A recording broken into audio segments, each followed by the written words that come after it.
Juzi kati nimeona katika ukurasa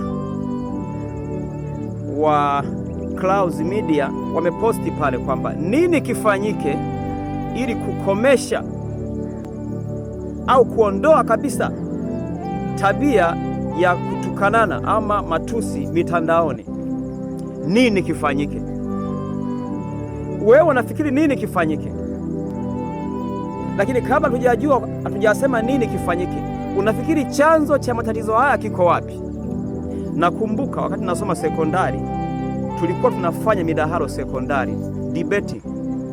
Mnakuwa na mijadala miepesi hivi, mnajadili, kunakuwa na motion hapo. Rural life is better than urban life. Money is better than education.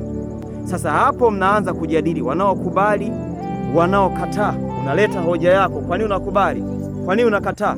Kunakuwa na maswali, kunakuwa na wanafunzi wengi, shule nzima wamekusanyika hapo, wamegawanyika upande, na kwa kweli ukishindwa hapo unaweza ukazomewa na unafedheheka. Lakini yote hiyo ilikuwa inatujenga tuwe watu tutakaokuwa na nguvu na ujasiri wa kuweza kusimama katika majukwaa makubwa, kueleza hoja zetu, kujenga hoja zetu na kuzitetea na kuzijibu na kutoa majibu ambayo hata kama hayaridhishi, lakini tunajielekeza zaidi katika hoja. Sio hivyo tu, vyuoni pia kulikuwa na mijadala mikubwa sana. Watu wanajadili katika level sasa ya chuo kikuu, maana huko ndipo wasomi wanapoandaliwa. Wanajadili mijadala mikubwa ya kinchi, ya kiutawala, ya kiuchumi, ya masuala ya kisiasa, ya masuala mbalimbali ya kijamii. Hapo wanajadili. Lakini sasa hivi mijadala hiyo haipo tena, na kama ipo kwa uchache, na inakuwa ni elekezi kwamba mtazungumza hapa, mtaishia hapa, msivuke hapa. Kwa hiyo unakuwa umewekewa limitation kiasi kwamba huwezi kujiachia katika kutoa uweredi wako na jinsi ambavyo umefanya utafiti katika jambo fulani hivi. Maana wanasiasa wanaogopa utawagusa, na ukishawagusa hapo itakuwa mtihani. Matokeo yake vyuoni imekuwa tu sehemu ambayo watu wanakwenda kufanya assignment na coursework. Baada ya hapo wanatunukiwa cheti. Akishatunukiwa cheti, anakwenda mtaani kutafuta ajira. Kwa hiyo hatuna tena watu wenye uwezo wa kujenga hoja na kujibu hoja. Tuna watu ambao wanajadili mambo mepesi wakiwa wamejaa huruma, mapenzi, ushabiki katika mambo ambayo yanahitaji kujengewa hoja na kujadiliwa katika mijadala mipana kabisa. Ni hatari. Kwa mfano, mimi juzi kati hapa nilikuwa najadiliana na watu kwenye mtandao, nikawaambia, hivi mnafikiri kwa nini taifa limefika katika matatizo haya? Tukashuhudia mauaji makubwa yaliyofanyika Oktoba 29 mwaka jana. Nikawaambia mzizi wa matatizo haya umeanza katika kipindi cha utawala wa awamu ya 5. Kipindi cha utawala wa awamu ya 5, demokrasia ilikomeshwa katika nchi hii. Wapinzani walitangazwa kama maadui namba 1 katika taifa hili. Wakatangazwa kwamba wao ni vibaraka wa wazungu, wakatangazwa kwamba wao ni watu wasiotakia mema nchi hii, wakatangazwa kwamba wao ni watu wabaya, kwa hiyo wapuuzeni. Tundu Lissu akapigwa risasi mwaka 2017 akiwa anatoka bungeni, na serikali kakaa kimya. Tundu Lissu akazunguka duniani kote huko akilia na diaspora, kaenda Ujerumani, kaenda Ubelgiji, kaenda Marekani, analia na diaspora na watu wengine wa mashirika mbalimbali ya haki za binadamu duniani kwamba jamani, haki yangu mimi huku ninaibiwa, sijapewa mafao yangu, nimefutwa ubunge, nimetangazwa mimi kuwa ndiye adui wa taifa, nimepigwa risasi nikiwa natoka bungeni kama mbunge, serikali haina majibu, ipo kimya. Ndugu zangu, mimi naonewa.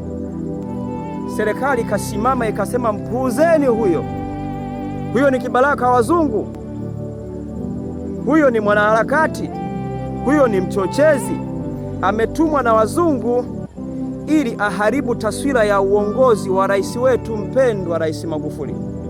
Wananchi nao, kwa sababu ndio hawa ambao pia hawana uwezo wa kufikiri sana na kujenga hoja sana, na wao wakafurahia maneno hayo, wakasimama pembeni wakimwacha Tundu Lissu akihangaika peke yake badala ya kulia na kupaza sauti kwa pamoja kuhusu haki yake iliyoibiwa.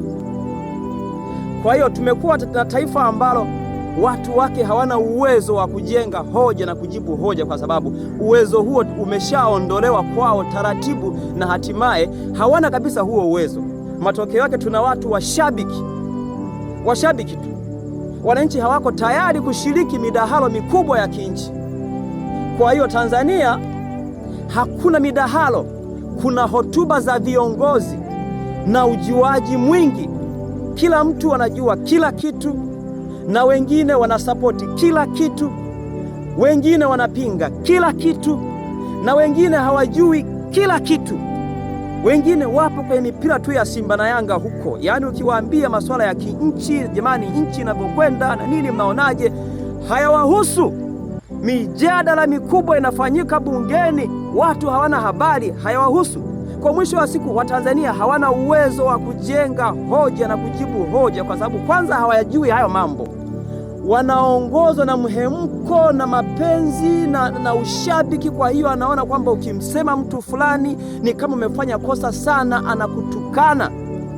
Na mimi nilipokuwa nikijadiliana nao hawa watu, nikwambia chanzo cha mateso tunayopitia sasa hivi ni ukandamizaji wa demokrasia tulioshuhudia katika kipindi cha awamu ya 5. Watu mitandaoni wanatukana. Hapa ndipo tulipo Watanzania, na tunaelekea kwenye hatari kubwa, kwa sababu miaka 20 ijayo tutakuwa na taifa la watu waovyo kabisa. Na kama tutakuwa na taifa la watu ambao hawawezi kujibu hoja na kujenga hoja, kama atakuwa ni kiongozi, basi atakuwa ni kiongozi anayetumia polisi na mamlaka zake kumkamata kila anayeonekana na uwezo wa kujenga hoja na kuamsha watu kifikra. Ataitwa mchochezi, ataitwa mwanaharakati. Nini kifanyike? Kama Klaus alipouliza, ni kwamba midahalo irudishwe. Uhuru na haki yetu ya kutoa maoni, kueleza fikra zetu isiingiliwe.